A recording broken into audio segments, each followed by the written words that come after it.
Қайырлы күн, сіздермен бейбіт қыз Айдана. Бүгін сіздермен айсти, яғни салқын сусын дайындайтын боламыз. Сонымен қатар арнамда көптеген сусындар мен коктейльдердің рецепттері бар. Ұнаса тіркеліп, қоңырау шоуын басуды ұмытпаңыздар.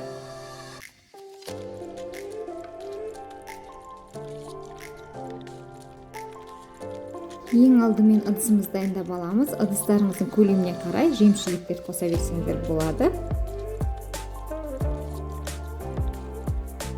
Өрігімізді, яғни сливамызды саламыз. Апельсинімізді турап саламыз.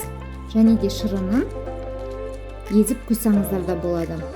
Науат қантын саламыз. Шырынын дәл осылай сығып құйсаңыздар болады, немесе бөлек ыдыста езіп сүзгіден өткізіп шырынын үстіне құйсаңыздар болады.